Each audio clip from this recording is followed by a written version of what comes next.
तो एक बार फिर से आप सबका स्वागत है प्रभु की हजूरी में। और जिस तरीके से हम पिछले दिनों में पढ़ रहे थे प्रेजेंस ऑफ गॉड के बारे में, और जब परमेश्वर का प्रेजेंस आता है तो हमारी ज़िंदगी में क्या होता है, फिर हमने पढ़ा कि कैसे हम लोग परमेश्वर के स्पर्श को पा सकते हैं, कैसे हम लोग उसके स्पर्श को अपनी ज़िंदगी में ले सकते हैं। ठीक है, तो बीती कुछ क्लासेस से अगर हम देखें तो हम इस बात को समझ सकते हैं कि परमेश्वर ने कैसे मूसा के द्वारा इतने सारे इजरायली लोगों को निकाल के लाया, पूरी की पूरी इजरायली कौम को वो मिस्र की गुलामी में से निकाल के लाया। ठीक है, जब वो निकले तो कितनी परेशानी आई, कितनी मुसीबतें आई, लेकिन फिर भी प्रभु ने उनका साथ दिया और वो लोग वहाँ से निकले। उसके बाद जब वो लोग वहाँ से निकले तो लाल समंदर आगे आके खड़ा हो गया, लाल समंदर ने उनका रास्ता रोक लिया। लेकिन फिर भी जब मूसा ने परमेश्वर से बातें की, मूसा ने परमेश्वर से बोला कि प्रभु तू ही छुटकारा देने वाला है, तू ही हमें बचाने वाला है, तो परमेश्वर ने लाल समंदर को भी दो भाग कर दिया और वो लोग कनान की ओर और बढ़ते चले गए। ठीक है, जब वो आगे बढ़े एक जगह पे, जब वो रुके तो वहाँ पे हमने सीखा कि किस तरीके से परमेश्वर ने उनको बताया कि तुम बलिदान कैसे करना। ठीक है जी, किस किस तरीके से बलिदान होने चाहिए और क्या क्या बलिदान तुम्हें करने हैं। ठीक है, उसके बाद अगर हम आगे चलें तो परमेश्वर ने दो लोगों को चुना। ठीक है, और उनके द्वारा ये बोला गया कि जो लैंड ऑफ कनान है, जो वाचा का देश है, वहाँ पे जो तुम्हारी अगुवाई करेंगे वो ये दोनों लोग होंगे। मूसा भी उस कनान देश में नहीं पहुंचने पाएगा, वो सिर्फ दूर से देख सकेगा लेकिन उसके अंदर एंटर नहीं करने पाएगा।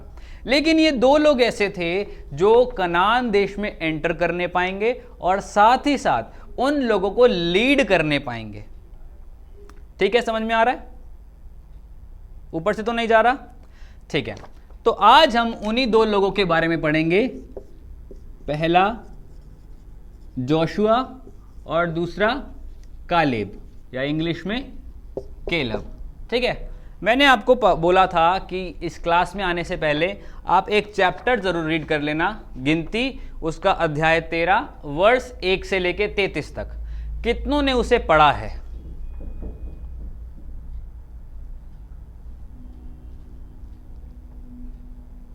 एक, और बाकी दो, और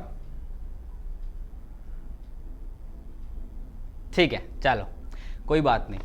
तो जब हम इस अध्याय को पढ़ते हैं, इस चैप्टर को पढ़ते हैं, वहाँ पे एक पूरी की पूरी लिस्ट दी गई है कि परमेश्वर ने मूसा को बोला कि जिस देश में तुम्हें जाना है, तुम्हें वहाँ क्या करना होगा, पहले भेदिए भेजने पड़ेंगे, मतलब जासूस भेजने पड़ेंगे इस बात की जानकारी लेने के लिए कि वो देश कैसा है, वहाँ क्या खान पान कैसा है, वहाँ के लोग कैसे हैं, वहाँ पे लोग कैसे रहते हैं, किस तरीके से काम होता है, और हर चीज़ वहाँ पे देख कर आओ। तो परमेश्वर ने मूसा को बोला कि हर जाति में से, हर कौम में से, हर जो 12 ट्राइब्स थी, जो 12 जातियाँ थी इजराइल की, उन सब जातियों में से एक एक इंसान को ले लेना। ठीक है, और वो उस जगह पे जाके क्या करेंगे, उनकी जानकारी लेंगे या भेद लेंगे उनका कि वो जगह कैसी है, हमें वहाँ जाके कैसे रहना है, हमें वहाँ जाके क्या काम करना है। ठीक है, तो सबके सब लोगों को चुना गया वहाँ पे। अगर आप पढ़ना चाहते हैं तो गिनती 13 उसका 1 से लेके 9 तक पढ़ सकते हैं। वहाँ पे पूरी की पूरी लिस्ट दी गई है कि इसका पुत्र ये, इसको अलग कर दिया गया, उसका पुत्र ये, उसको अलग कर दिया गया। ठीक है, लेकिन मेरा जो मुख्य टॉपिक है वो इन दोनों को लेकर है। ठीक है जी, वहां पे लिखा है नून का पुत्र होशे। ठीक है जी, अगर आप पढ़ सकते तो पढ़ लीजिए, वहां पे इन दोनों के नाम लिखे गए हैं, नून का पुत्र होशे और यपुन्ने का पुत्र कालेब।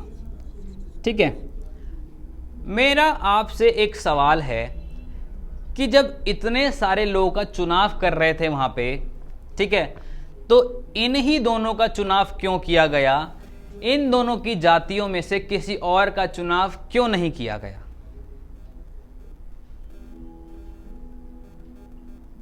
सुन पा रहे हैं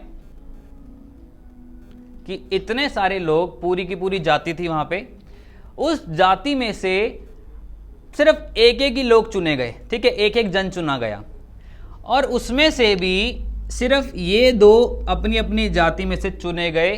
क्यों?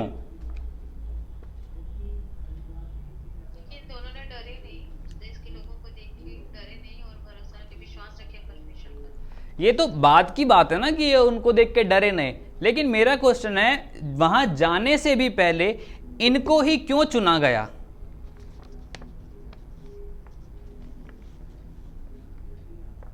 सही मायने में परमेश्वर की आज्ञा को फॉलो करते थे। ठीक है, तो क्या बाकी के 10 लोग नहीं करते थे फॉलो? और वीर भी थे, साहसी थे। साहसी थे, बाकी भी तो साहसी थे, तभी तो वहां जाने पाए।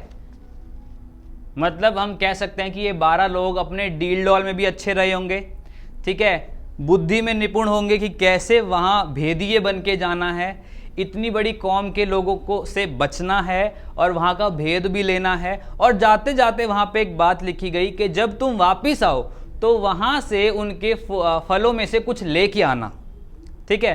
तो एक बड़ा टास्क उनको दिया गया इन 12 लोगों को कि तुम वहाँ पे जाओ और जाके क्या करो, वहाँ का भेद लो और आते हुए वहाँ से कुछ सामान लेते आना। तो हम समझ सकते हैं कि ये तो बुद्धि में निपुण होंगे, इनके पास बुद्धि होगी कि कैसे जाना है, कैसे वहाँ पे रुकना है और कैसे सब कुछ करना है, कैसे उनकी जानकारी लेनी है, उनके बीच में घुलना मिलना है या अपने आप को छुपा के रखना है, कैसे सब कुछ करना है और उसके बाद वापिस भी आना है, ठीक है। तो हम समझ सकते हैं इन 12 के 12 के पास बुद्धि भी थी, साहस भी था, बोल्ड भी थे, ब्रेव भी थे, सब कुछ थे। लेकिन फिर वही सवाल कि इन दोनों के गोत्रों में से खाली यही लोग क्यों चुने गए? और दूसरी बात, जब इसको पढ़ेंगे इस वाली आयत को कहते हैं 13 की 7 को, तो वहां पे जो नून का पुत्र लिखा है उसका नाम यहोशू नहीं लिखा, उसका नाम होशे लिखा है। पढ़ा है आपने? नून का पुत्र होशे इस वाली जाति में से चुना गया। तो बात ऐसी है कि इन दोनों को ही क्यों चुना गया, ठीक है। अगर मैं आपसे पूछूं ये सवाल कि आपकी इतने बड़े घराने में से सिर्फ आपको ही क्यों चुना गया, तो आपके पास क्या जवाब है? हम बहुत साहसी हैं, हम विश्वास अच्छा करना जानते हैं, हाँ, या हम बुद्धू से हैं, परमेश्वर ने इसलिए हमें चुन लिया? क्या आंसर है आपके पास कि परमेश्वर ने आपकी पूरी जाति में से, या चलो जाति ज़्यादा हो जाएगी, हम बोलते हैं आपके पूरे घराने से, आपके घर में से, आपके परिवार में से आपको ही क्यों चुना? किसी और को भी तो चुन सकता था, वो आपकी मासी को चुन लेता, आपकी बुआ को चुन लेता, बुआ के बच्चों को चुन लेता, चाचा को चुन लेता, चाची को चुन लेता, आपकी मम्मी को चुन लेता, पापा को चुन लेता, आपके बच्चों को भी चुन सकता था, लेकिन आप ही क्यों? थोड़ा दिमाग लगाओ और सोचो जरा इस बात को। हमारा खानदान इतना बड़ा, चाची, फूआ, फूफा, ताए और मामे, मासियां, फूफड़, दुनिया भर के लगा लो, लेकिन उनमें से परमेश्वर ने खाली आपको चुना अपनी महिमा के लिए, आपकी जिंदगियों में गवाही क्रिएट करी, आपकी जिंदगी को उठा के रखा, चाहे कितनी भी मुसीबतें क्यों ना आ रही हों, लेकिन फिर भी परमेश्वर का प्यार आपके लिए कभी कम नहीं हुआ। एक्सपीरियंस किया इस बात को आपने? कितनी भी गलती कर लो, कितने ही पाप कर लो, कितनी भी लड़ाई कर लो, कितना परमेश्वर से मुंह फुला लो, लेकिन जब बात आती है किसी आशीष को पाने की, हम फिर से प्रभु की ओर अपनी आंखें लगा लेते हैं, प्रभु आशीष तो तुझसे ही चाहिए, है ना। तो यही क्वेश्चन है मेरा कि ऐसा क्या किया है आप लोगों ने कि परमेश्वर ने आप लोगों को ही चुना, किसी और को नहीं चुना?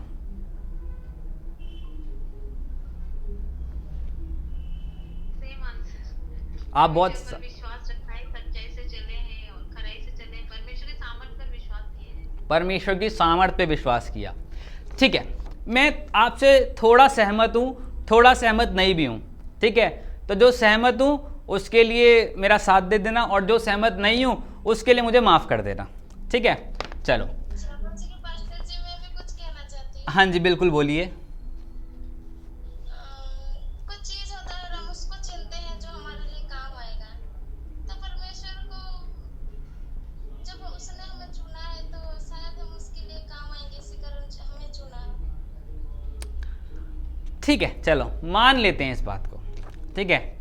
चलो, जब परमेश्वर किसी को चुनता है या किसी को बुलाता है तो उसके साथ में एक कॉलिंग को रखता है। उसने पतरस को बुलाया, पतरस का नाम पहले क्या था? शिमोन, लेकिन जब बुलाया उसका नाम क्या कर दिया?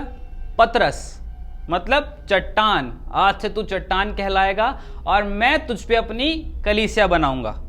ठीक है।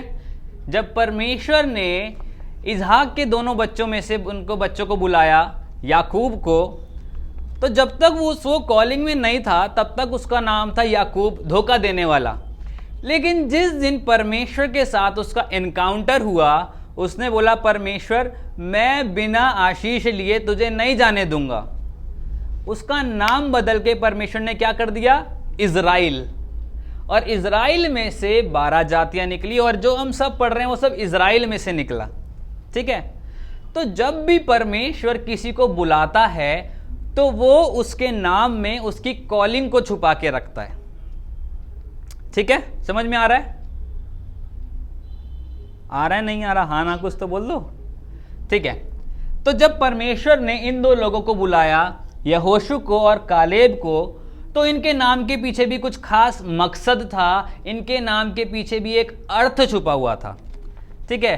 अब मैं फिर आपके ऊपर आ जाता हूं। आपके नाम का मतलब क्या है? कितने लोग बता सकते हैं? ठीक है, मोनिका जी, आपके नाम का मतलब क्या है? मोनिका जी डर गई। ठीक है, मुझे भी नहीं पता। ठीक है, कंचन सिस्टर ने हाथ उठाया। कंचन सिस्टर, आपके नाम का मतलब क्या है?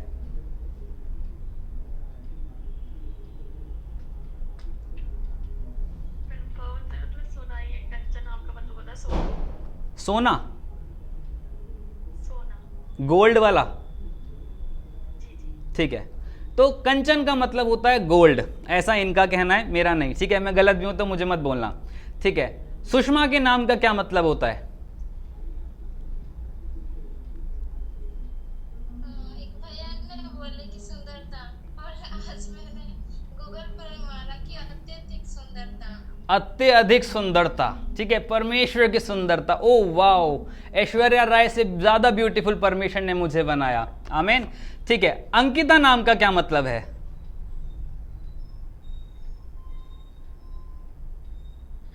प्रेज़ द लॉर्ड सभी को। धन्यवाद करती हूँ, प्रभु ने मुझे मौका दिया। मैं चाह भी रही थी कि मुझे बोलने का मौका मिले। तो मेरे नाम का मेरी क्या है? विजय प्राप्त की एक मोहर। विजय प्राप्त की मोहर। अंक होता है ना, शुभ अंक, अंकिता। ठीक है, अंकिता मतलब मार्क। ठीक है, अंकिता का मतलब अंक करना, किसी को अंकित करना, मार्क करना। मार्क और शुभ मार्क होता है। आमीन। ठीक है, मार्क करना। ठीक है, मुझे 2-3 के मतलब पता है तो मैं बता देता हूं आपको। ममता नाम का मतलब होता है मातृत्व छलकाना। ठीक है, मदरहुड को दिखाना। प्रीति का मतलब होता है किसी के साथ स्नेह होना, किसी के साथ प्रेम होना। और प्रिया, प्रिय का मतलब भी यही होता है, किसी के साथ स्नेह होना, कोई अच्छा लगना। ठीक है। और 2 लोग रह गए, मैं 2 लोगों से और पूछ लेता हूं कि राजन भाई, आपके नाम का क्या मतलब है?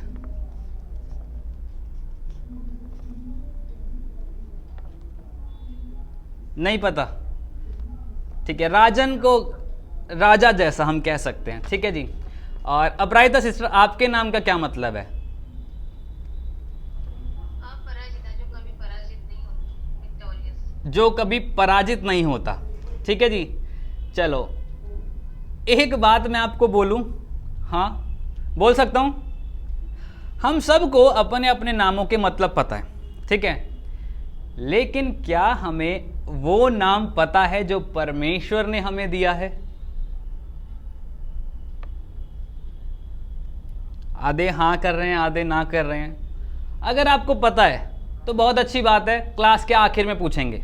अगर नहीं पता तो मैं विश्वास करता हूं इस क्लास के खत्म होते होते आपको आपके नाम का मतलब पता चल जाएगा कि परमेश्वर आपको किस नाम से बुलाता है। ठीक है, चलो बात करते हैं फिर से नाम के ऊपर। ठीक है जी, हम सबको पता है हम सबके नामों का कुछ ना कुछ मतलब है। वैसे ही परमेश्वर ने जब इन 2 लोगों को बुलाया तो उनके नाम के पीछे भी एक मतलब छुपा था। ठीक है जी। वहां पे जो लिस्ट दी गई है उसमें यहोशू नाम नहीं लिखा गया, उसमें नाम लिखा गया है नून का पुत्र होशे। होशे का मतलब क्या होता है?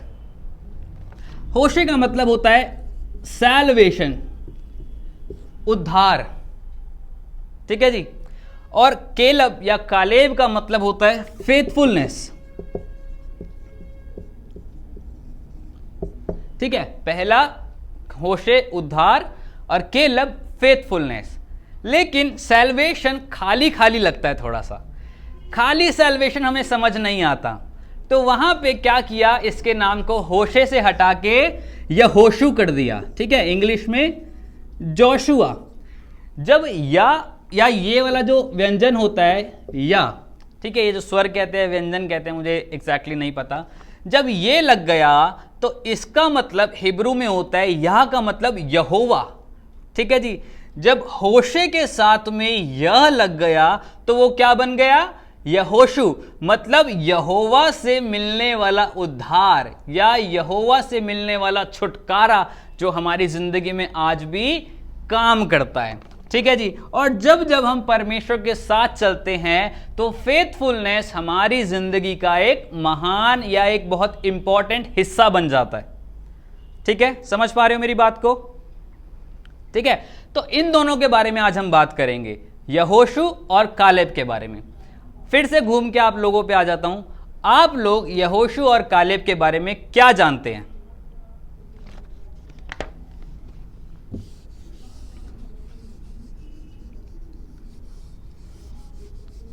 परमेश्वर इन दोनों को चुना था युद्ध करने के लिए और अपने सेनापति के आगे आगे चल के उनके लीडर बन के वो युद्ध कर सके और युद्ध जीत सके, इसलिए। ठीक है, परमेश्वर ने उनको चुना था युद्ध करने के लिए। उससे पहले परमेश्वर ने इनको बोला था कि तुम जाके भेद लेकर आना, मतलब ये भेदिए थे, किसी की लंका ढाने वाले थे। ठीक है, मतलब कि ये गए वहाँ पे, वहाँ का भेद लिया कि वहाँ पे क्या क्या चीज़ें अच्छी हैं, क्या क्या चीज़ें अच्छी नहीं हैं, और वापस आके इन्होंने वही बताया। यहाँ पे गौर करने वाली बात है, अगर हम आगे 15 आयत के बाद का चैप्टर अगर ये पढ़े, गिनती 13 उसका 15 के बाद से अगर पढ़े तो वहाँ पे इन बातों को लिखा गया है कि टोटल 12 लोग गए थे 40 दिन के लिए। ठीक है, 40 दिन के टूर पे सब निकले कि हम जा रहे हैं और सबका भेद लेकर आएंगे कि लोग वहाँ के कैसे हैं। जब ये लोग वहाँ पे गए, वहाँ से अंजीर लेकर आए, एक तो फिग लेकर आए और अनार लेकर आए और अंगूर लेकर आए। ठीक है जी, तो जो एक डाली थी उसको पकड़ने के लिए 2-2 लोग लगते थे, मतलब इतने बड़े बड़े अंगूर थे, इतने बड़े बड़े अनार थे और सब कुछ, वहाँ की जो खेती थी बहुत बड़ी बड़ी थी। ठीक है, तो जब ये लोग वापस आए तो इनमें से हाल पूछा गया कि वो जगह कैसी है, उसका हाल बताओ। तो इन 12 लोगों में से 10 ने बोला कि वो जगह अच्छी नहीं है, हम वहाँ पे चढ़ाई नहीं कर सकते। अगर हम वहाँ पे चढ़ाई करेंगे, अगर हम उसको इन्वेड करना चाहेंगे तो वो लोग तो हमें मसल देंगे, हम तो उनके सामने टिड्डी के जैसे, हम तो बहुत छोटे से हैं, हम तो दिखेंगे भी नहीं, वो तो एक घूसा मारेंगे, हम ज़मीन के अंदर गड़ जाएंगे, हम पता भी नहीं चलेगा कि हम लोग कहाँ गए। तो इस तरीके का नज़रिया ये 10 लोग रख रहे थे। लेकिन जब बात आई इन दोनों की तो उसमें से कालेब ने बोला हम अभी चल के उस जगह पे चढ़ाई कर लेते हैं। ठीक है, हम अभी जाते हैं और उस जगह को जीत के ले आते हैं। यहां पे 10 लोग कह रहे हैं कि वो जगह अच्छी नहीं है, लेकिन 2 लोग कह रहे हैं कि हम वहां पे जीत सकते हैं। ठीक है, आपको ये स्टोरी पता है सबको? ठीक है, एक परमेश्वर ने उनको ऐसा वायदा दिया था कि जिस देश में तुम्हें जाना है वो मैं तुम्हें ऑलरेडी दे चुका हूं। ठीक है, सपोज करो ये मार्कर मेरा है और ये मार्कर आप में से किसी ने ले लिया। अब मेरे को पता है कि ये मार्कर मेरा है और मैं आपके पास जाऊंगा तो ये मार्कर ले लूंगा, लेकिन मेरे को जाने में डर लग रहा है। पहला, ये चीज़ मेरी, इस पे मेरा हक है, इसका दाम मैंने चुकाया है, लेकिन मुझे इस चीज़ को लेने से डर लग रहा है। वैसे ही जब परमेश्वर ने बोला कि जब तुम वहाँ पे जाओगे मैं कनान देश को तुम्हारे वश में कर दूंगा, वो देश तुम्हारा ही है, लेकिन वहाँ के लोगों ने उनको देखा कि ये लोग इतने बड़े बड़े हैं और वो लोग डर गए। एक बात बताइए, जो चीज़ आपको बिलोंग करती है, जो चीज़ आपकी है, क्या उसको लेने के लिए आप में डर होना चाहिए?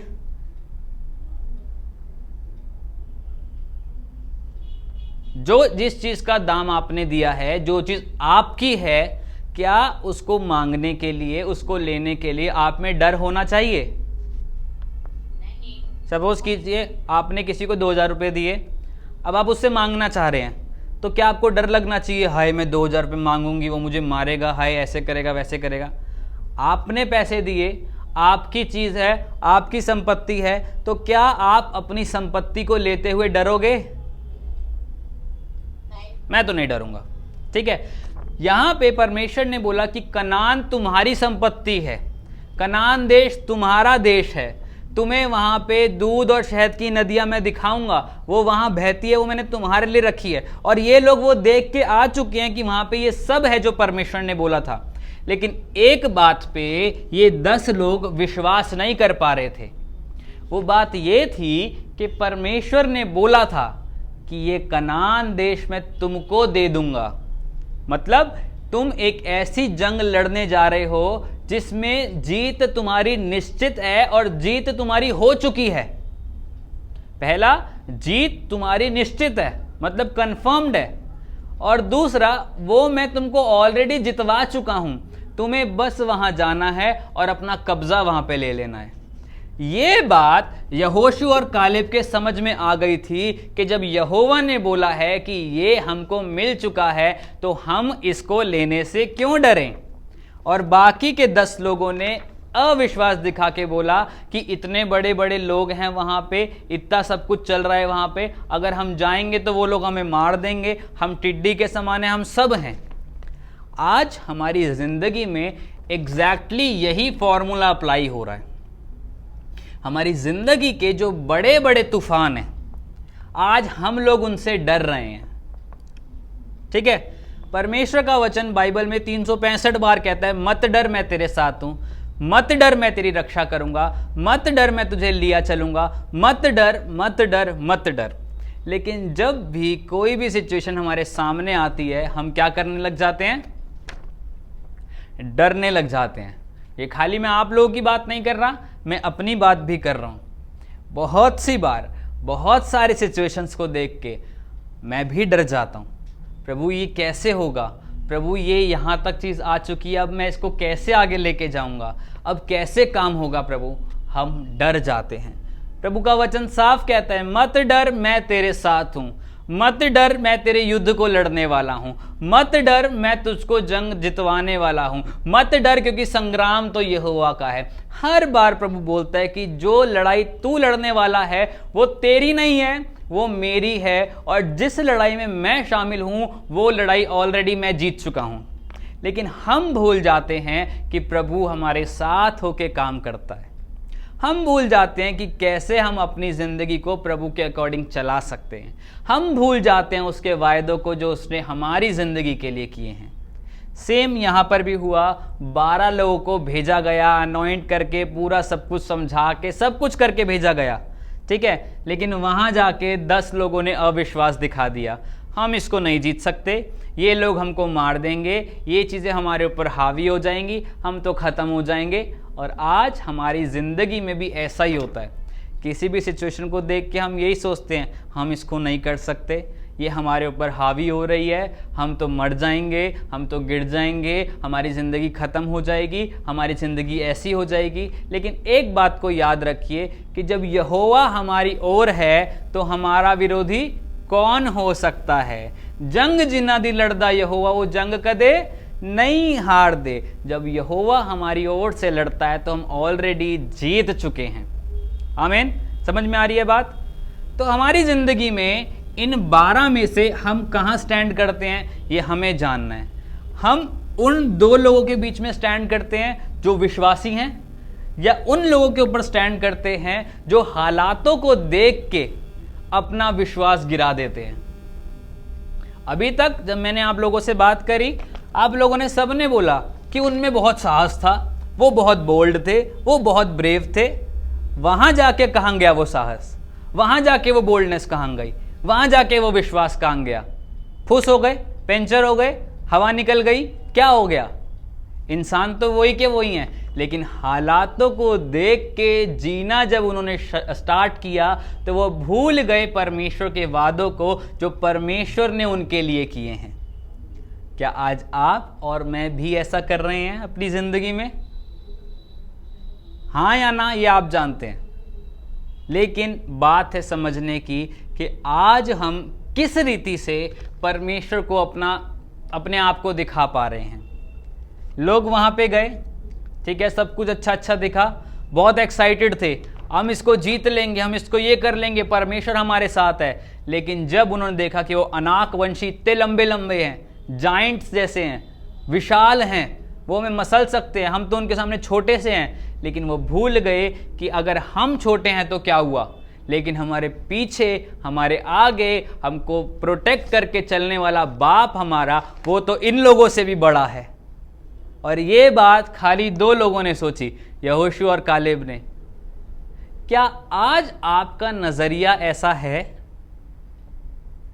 कि जब कुछ भी मुसीबत आपकी ज़िंदगी में आए, कुछ भी बात आपकी ज़िंदगी में आए, कैसी भी सिचुएशंस आपकी ज़िंदगी में आए, आप इस बात को कह सकें कि मेरा यहोवा बड़ा है, मेरा बाप बड़ा है, वो मेरे युद्धों को लड़ेगा, वो मेरी लड़ाइयों को लड़ेगा, वो मेरी ज़िंदगी में काम करेगा?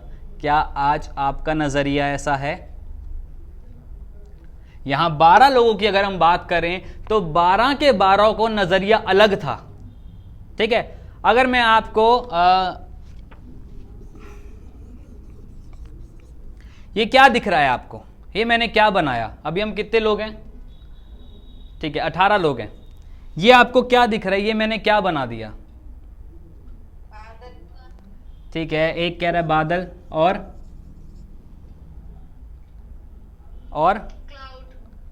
क्लाउड, इंग्लिश में क्लाउड को ही तो बादल कहते हैं।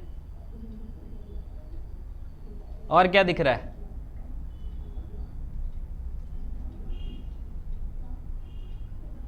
यार आप लोग बड़े सही हो, आपके 17 का 17 का नजरिया एक ही जैसा है, सब कोई बादल दिख रहा है, लेकिन मुझे कुछ और दिख रहा है। मैं बताऊं अपनी बात, मैं बता सकता हूं, मुझे ये रुई दिख रही है, मुझे लग रहा है रुई पड़ी है यहां पे, ठीक है। तो ऐसे ही हम सबका नजरिया अलग हो सकता है आप 17 एक टीम में हो, मैं एक टीम में हूं, ठीक है। आपको सबको बादल दिख रहा हो, लेकिन मुझे ये बादल नहीं दिख रहा, मुझे ये क्या दिख रहा है, रुई दिख रही है। इसके नीचे मैं 2 डंडे लगा दूंगा, अब ये मुझे पेड़ दिख रहा है, ठीक है। इसके आगे मैं मुंह बना दूंगा, ठीक है, तो अब ये भेड़ दिख रही है। इसके पीछे पूंछ लगा दूंगा तो ये मेमना दिख रहा है। कितनी सारी चीजें एक एक करके ऐड करते जाओ तो हमारा नजरिया बदलता बदलता बदलता जाएगा। वैसे ही जब इन 12 की बात कर रहे हैं हम लोग, तो इन 12 के 12 का नजरिया अलग था, लेकिन उनमें से 2 का नजरिया ऐसा था जो परमेश्वर की नजर से होके देख रहे थे कि जब यहोवा मेरे संग है तो कौन मेरे सामने टिक सकता है, जब यहोवा मेरे साथ है तो अनाक वंशी हो, किसी का भी वंशी हो, मुझे उससे क्या, मुझे तो ये जगह जीतने के लिए प्रभु ने बोला है, मैं यहां जाऊंगा, इसको इन्वेड करूंगा और जीत लूंगा, क्योंकि यहोवा मुझे एक ऐसी जंग में लेके चल रहा है जिसमें मैं ऑलरेडी जीत चुका हूं। लेकिन 10 लोग ये भूल गए थे कि यहोवा हमारे भी साथ चल रहा है।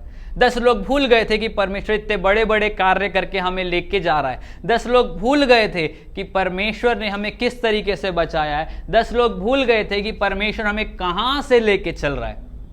क्या आज आपका नजरिया ऐसा है कि आप बोल सके कि प्रभु तू मुझे लेके चलने वाला परमेश्वर है?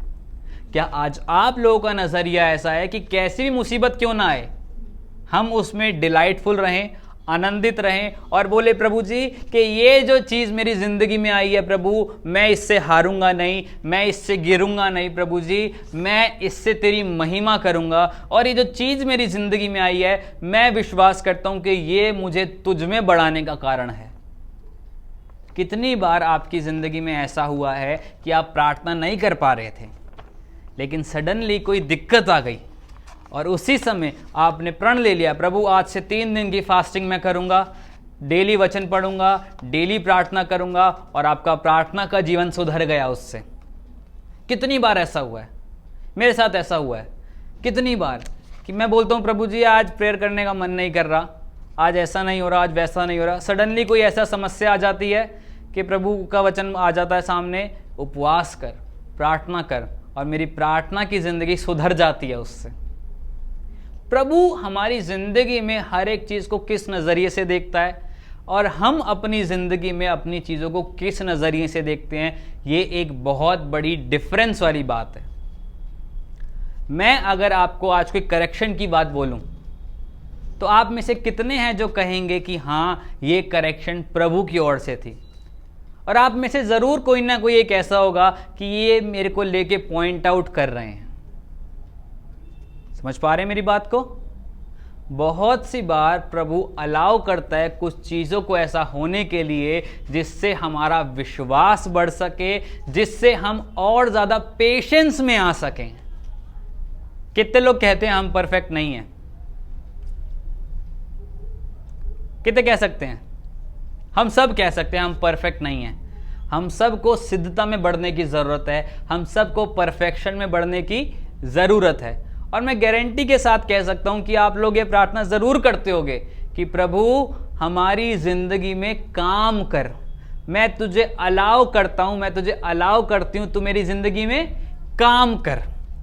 ठीक है, पहला आपने उसको अलाउ किया, जब वो आपकी ज़िंदगी में काम कर रहा है तो वो कुछ चीज़ों को होने दे रहा है कि कुछ चीज़ें आपका दिल तोड़ें,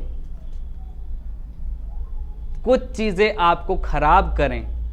मतलब ऐसा बुरा वाला खराब नहीं, लेकिन हाँ खराब इन द सेंस कि आपके जो आपकी मेंटल लेवल है वो ऐसा हो जाए कि प्रभु अभी मिले तो अभी उसका मुंह तोड़ दूं।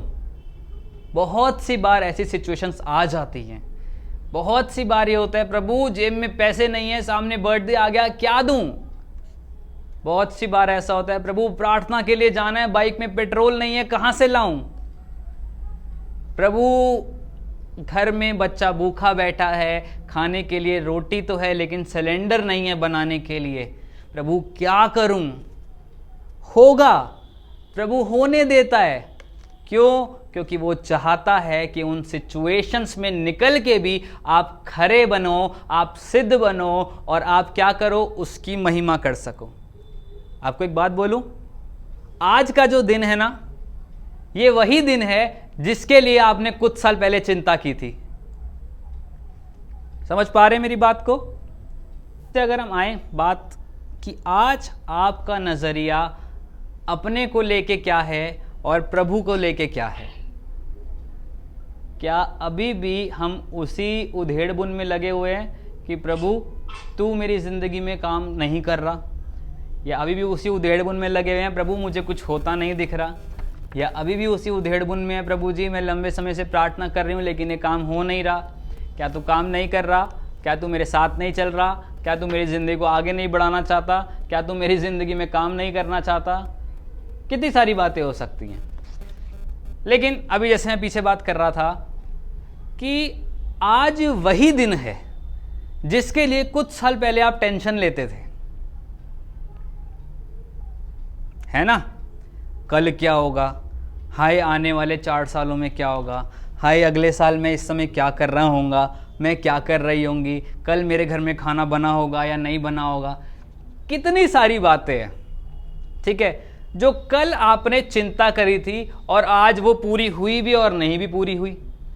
आप में से कितनों ने सोचा आज मैं राजमा चावल बनाऊंगा लेकिन नहीं बने। कितनों ने सोचा था कि आज के दिन मैं प्रभु के घर में जाऊंगा लेकिन नहीं गए। कितनों ने सोचा था कि प्रभु मैं तेरे लिए आज सुसमाचार सुनाने जाऊंगा लेकिन नहीं जा पाए। कितनी सारी टेंशन्स को लेके हम अपनी ज़िंदगी में चलते हैं, ठीक है, लेकिन इन दी एंड होता वही है जो प्रभु चाहता है, ठीक है ना? हाँ जी, पहले से बोलिए, मेरा नेट जो है वो यही बोल रहा था मैं कि आज वही दिन है जिसके लिए आपने कल टेंशन लिया था। हाय प्रभु कल की क्लास में क्या होगा, देख लीजिए क्या हो रहा है आज की क्लास में, प्रभु क्या बात कर रहा है आपसे।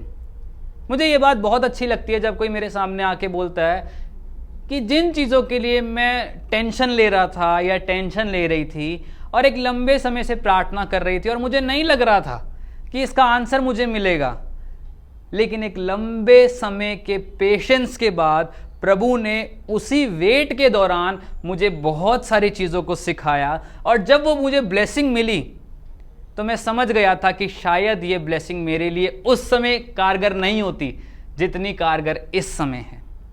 हो सकता है आज की ज़िंदगी में आप बहुत लंबे समय से किसी चीज़ के लिए प्रार्थना कर रहे हो, प्रभु मुझे अच्छा लड़का दे दे, प्रभु मुझे अच्छा बच्चा दे दे, प्रभु मेरे पति की अच्छी नौकरी लगवा दे, प्रभु मेरे को ऐसा कर दे कि मैं हाथ रखूं लोग दूर जाके गिरे, प्रभु मुझे ऐसा कर दे मैं प्रार्थना करूं लोग मेरे बोलने से पहले चंगे हो जाएं, प्रभु ऐसा कर दे कि मैं मतलब मुंह खोलूं तो लोगों को लगे ओहो क्या बोल रहा है, मोती टपक रहे हैं इसके मुंह से। सब हो सकता है, ठीक है, लेकिन हर चीज के लिए प्रभु ने एक समय रखा है।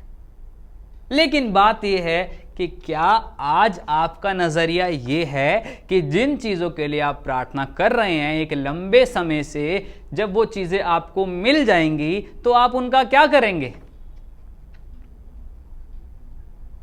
क्या करोगे? अगर मैं आपको बोलूं कि प्रभु ने कहते हैं आप प्रार्थना कर रहे हैं प्रभु मैं ऐसा हो जाऊं कि मैं जिसके ऊपर हाथ रखूं वो चंगा हो जाए, कभी बीमारी उसके ऊपर ना आए। चलो प्रभु ने दे भी दिया वो चीज आपको, उसके बाद आप क्या करोगे उसका? क्या करोगे? पहला आंसर चलो मैं ही आपको बता देता हूं आपका क्या होगा। हम बीमारों के पास जाएंगे, हम हॉस्पिटल्स में जाएंगे, सबके ऊपर हाथ रखते जाएंगे, सब चंगे हो जाएं, कोई बीमार ना रहे, ठीक है। फायदा क्या? चलो फायदा क्या उस चीज का?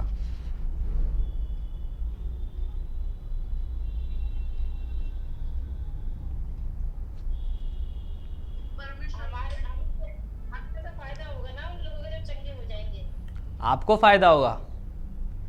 एक बात बताऊं आपको, जो चीज ऐसी होती है ना कि जिसके पीछे हमने संघर्ष नहीं किया होता,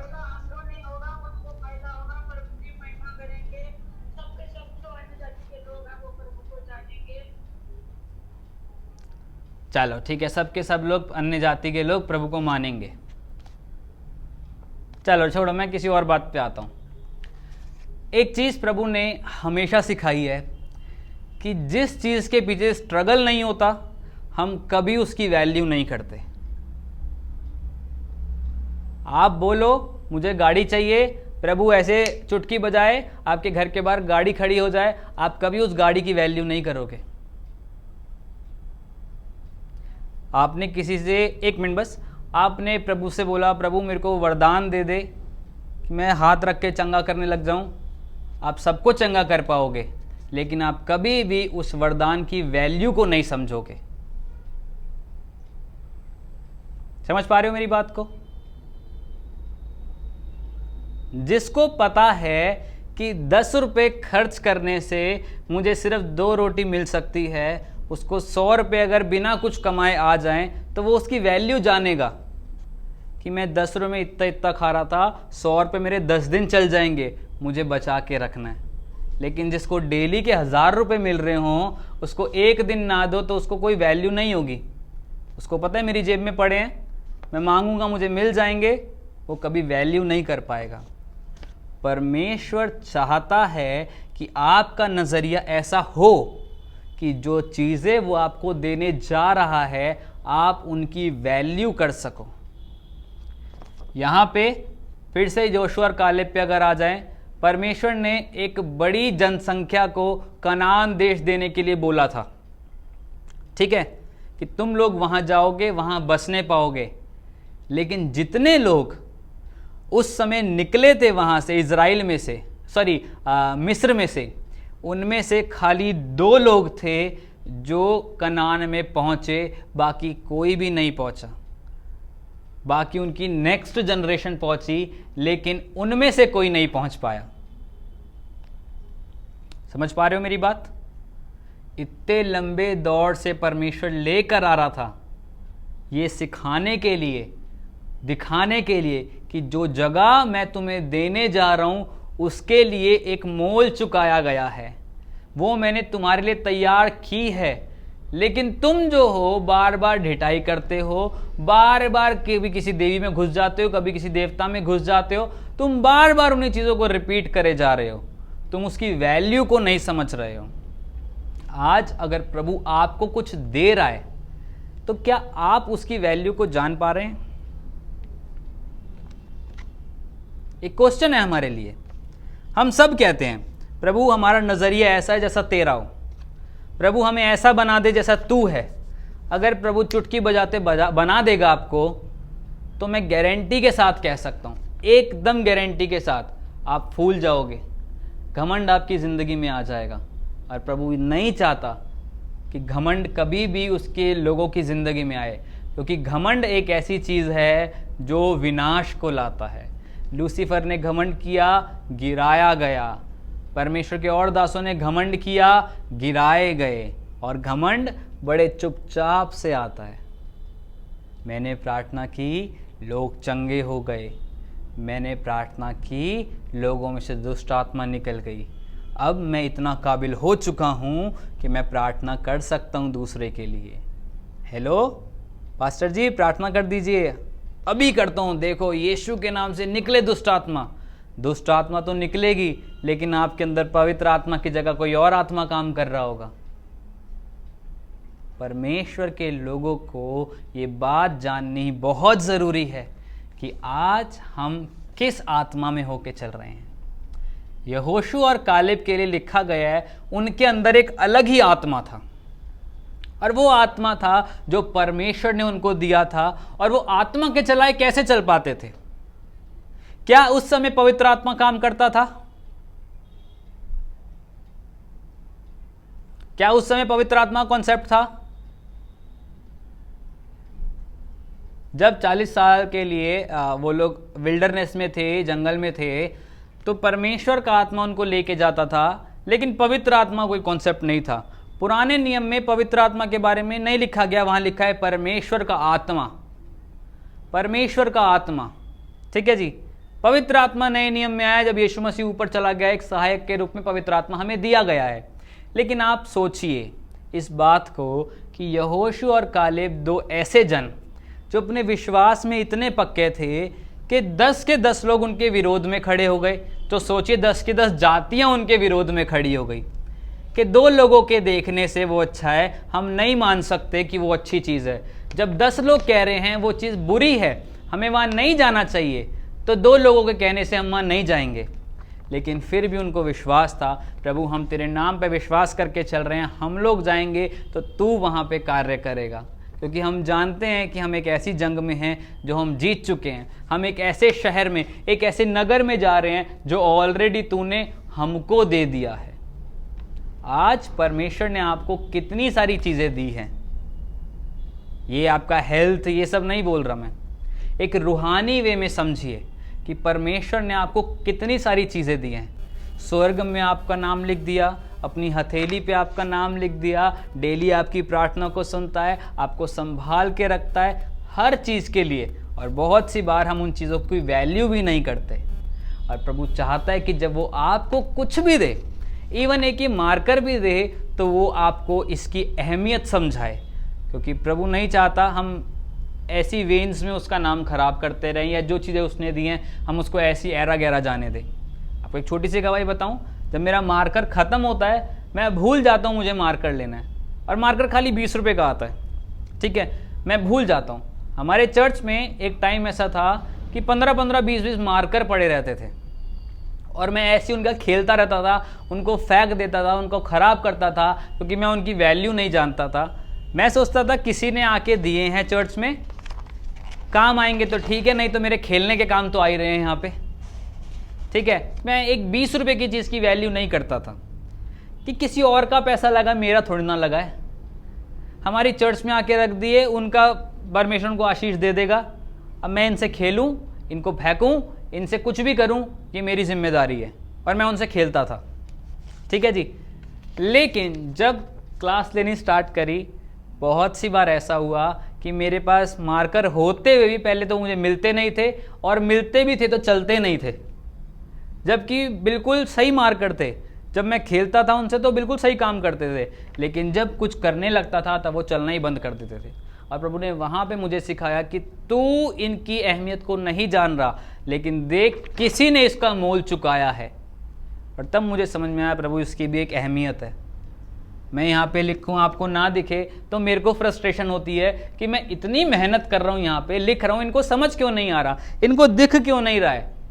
प्रभु सिखाता है एक छोटी छोटी चीज़ से भी कि कैसे हमें वैल्यू करना सीखना है। दूसरा, हमारा पर्सपेक्टिव, हमारा नज़रिया कैसा होना चाहिए। आज हम बहुत सारे प्रभु के दासों को देखते हैं कि वो प्रभु के साथ चलते हैं, प्रभु के साथ बातें करते हैं, प्रभु से बात करते हैं, प्रभु उनसे बात करता है, वो हमें आगे बताते हैं और हम कहते हैं प्रभु हमें इस दास जैसा बना दे। एक बात को बुरा मत मानना, प्रभु मुझे कह रहे हैं वैशाली सिस्टर आपके लिए कि बहुत सी बार आप एग्जामिन करते हो लोगों को कि ये ऐसा क्या कर रहा है, ये ऐसे कैसे प्रभु में बढ़ रहा है, मुझे भी वही करना है। ये वाला पास्टर प्रभु में ऐसे कैसे बढ़ रहा है, इसकी प्रार्थना लाइफ क्या है, ये कैसे प्रभु में इतना आगे बढ़ रहा है इतना जल्दी, मुझे भी वैसा ही करना है। प्रभु आपके लिए एक चीज़ बोल रहा है कि हर किसी के साथ मेरा डील करने का तरीका अलग है और मैं तेरे साथ ऐसे वैसे डील नहीं करता, मैं तेरे साथ एक अलग तरीके से डील करता हूँ, क्योंकि मैं तुझे इन सब से अलग बनाना चाहता हूँ, मैं इन सब से अलग दिखाना चाहता हूँ, क्योंकि तेरे पास एक ऐसा मन है जो मेरे लिए भूखा है, तेरे पास एक ऐसा मन है जो मेरे को तलाशता है और मैं उस तलाश को पूरी करना चाहता हूँ तेरी ज़िंदगी में। छोड़ दीजिए सोचना कि वो पास्टर क्या कर रहा है, वो पास्टर क्या कर रहा है। आप इस बात को सोचिए, इस बात को प्रार्थना कीजिए कि प्रभु तू मेरी ज़िंदगी से कैसे महिमा पा सकता है, मुझे बस इतना सिखा दे। और प्रभु सच में आपकी ज़िंदगी से वो कार्य लेने जा रहा है बहुत ही जल्द कि आप दूसरों के लिए एक आशीष का कारण बनोगे। लेकिन एक बात को याद रखना, कभी भी अपने अंदर मैं के आत्मा को मत आने देना। आप कुछ नहीं हो अगर प्रभु आपके साथ नहीं है तो। यहोशू और कालेब ने यही बोला, हम कुछ नहीं हैं, हमारी जंग को लड़ने वाला यहोवा है, हमारे साथ चलने वाला यहोवा है, हमें चलाने वाला यहोवा है, हमें जय दिलाने वाला यहोवा है। अगर आज आप सबका यही मोटिव है, अगर आज आप सबकी यही चाहत है कि आज से प्रभु हमारा नज़रिया हमारे लिए नहीं होना है, आज से हमारा नज़रिया ये नहीं है कि मैं क्या कर रहा हूँ, आज से मेरा नज़रिया ये नहीं है प्रभु मैं कैसे करूँगा, आज से हमारा नज़रिया ये नहीं होना चाहिए प्रभु जी कि कैसे इस चीज़ को मैं करूँगा। आज से हमारा नज़रिया ये होना चाहिए कि प्रभु तू कैसे जय दिलाएगा मुझे, मैं ये देखना चाहता हूँ, क्योंकि मैं जानता हूँ कि मेरा पिता, मेरा बाप मेरे आगे आगे, मेरे पीछे पीछे मेरे को सराउंड करके चलता है और वही मुझे जय दिलाने वाला परमेश्वर है। मैं आप लोगों से बहुत माफ़ी चाहूँगा, प्रभु का आत्मा मुझे अगुवाई नहीं कर रहा आगे कुछ बोलने के लिए, इसलिए हम इस क्लास को यहीं पे ख़त्म करेंगे और प्रार्थना में कुछ समय बिताएंगे। 5 मिनट 10 मिनट हम लोग प्रार्थना में बिताएंगे और प्रभु से बोलेंगे, प्रभु आज हमारे नज़रिए को तुझ में बदलना सिखा प्रभु जी। आज हम चाहते हैं कि हम कैसे तुझ में बढ़ सके प्रभु जी।